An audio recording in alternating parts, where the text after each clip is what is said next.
I'm on the phone with my husband. He's 2 minutes away. All of a sudden I hear a bang. I hear it through the phone, but I also hear it right outside on our street. I drop what I'm doing. I run outside. The first thing I see, the car is completely totaled. My husband's car just completely totaled. I get closer to the car. I look inside. He's gone. He's dead. I start freaking out. I don't know what I'm doing. You know, he was the breadwinner of our family. Like, I didn't have to work when I was with him. He supported it. I was always taking care of. Our 2 kids were. I start reeling. I wait for the police to get there. They tell me they're gonna take the body to the morgue. That's fine.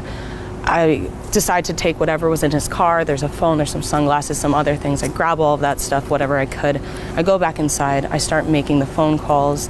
I'm calling the funeral directors. Finally, I get on the phone with the one where the body is. And he tells me that some other woman came and picked up my husband's body. And he says it was his wife. And I'm like, what are you talking about? I'm his wife. I'm sitting here with 2 kids. I'm sitting here with I don't even know what to do next. So I run down to where it's supposed to be. The funeral director there tells me, no, here's the address of where it was taken. That's where the body is. It's there now. I rush over there.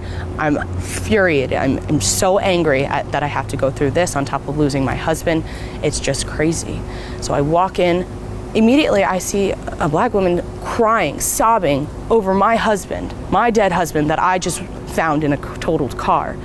I'm angry. I didn't even know I was. I'm so angry. I rush up to her. I'm like, what are you doing? Why would you take my husband's body? Do you not know what I'm going through? And she starts yelling back at me. And she's like, what are you talking about? I'm his wife. All of it. And I'm like, no, you're not. I am. It's getting tense. We start just going back. Finally, I'm like, look, I have pictures. I have memories. I have kids to prove it. I will show you. She said, show me then, because I do too. We take out our phones. There's wedding photos. I have wedding photos. She does. It's the same exact man. He's Scott to me, but he's David to her. And we just start questioning everything we thought we knew about him. We start thinking, I'm like, do you have documents to prove his name? There's nothing in documents that she has that says Scott, and there's nothing that I have that says David. It's like he was 2 different people. And we were left with so many questions. We start talking a little more. We realized that we don't really know what he did for work. He just traveled a lot. I never really questioned him. I didn't have to. I trusted him. And she did too, apparently.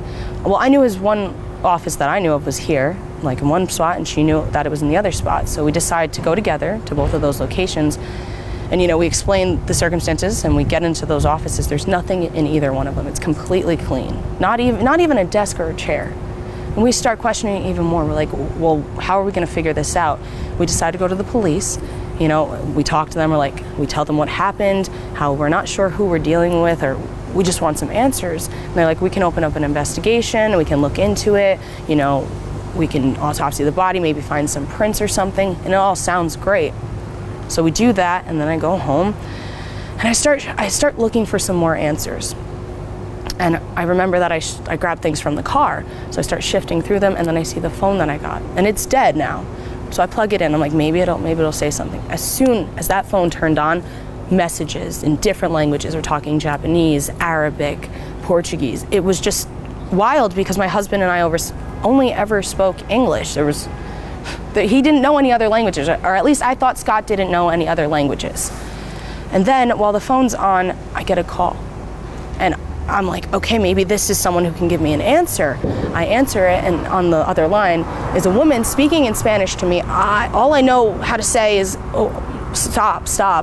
That's it. So I'm like, oh, okay, let me find somebody who can speak Spanish. I run outside my house. Luckily, my neighbor's gardener was out there. He speaks Spanish. I'm like, look, can you please help me? I don't know Spanish. I need you to translate this for me. I just lost my husband. It's very important.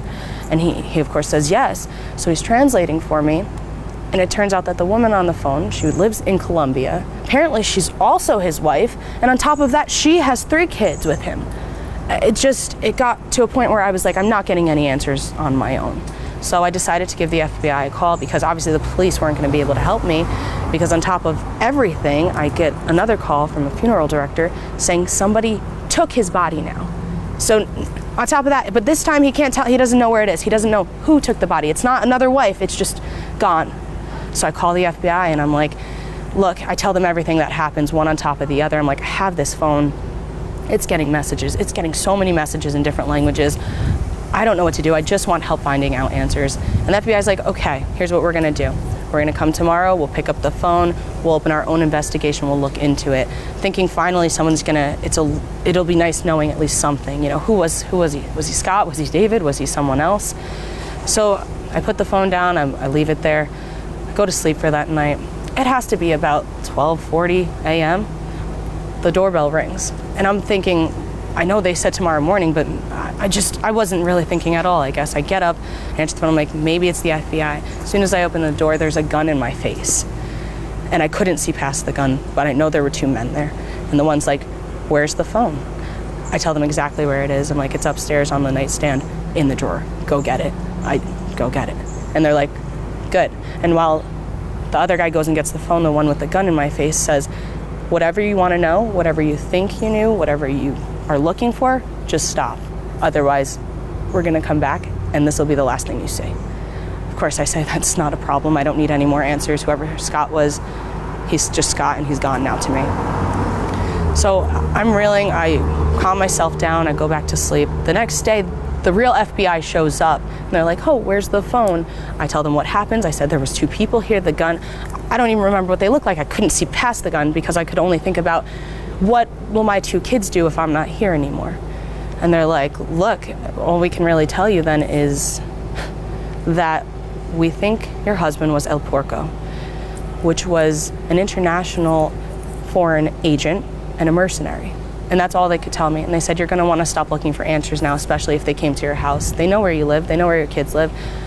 And I said, that's fine, I'll leave it to you guys. With the stress of it, me and Jill, his second wife, ended up bonding over it. We decided to go to church together. And that really saved us. Forming that relationship with her and going to church, it was really helpful. And now we're just one big extended family. We're just support systems for each other, trying to raise each other's families the best we can.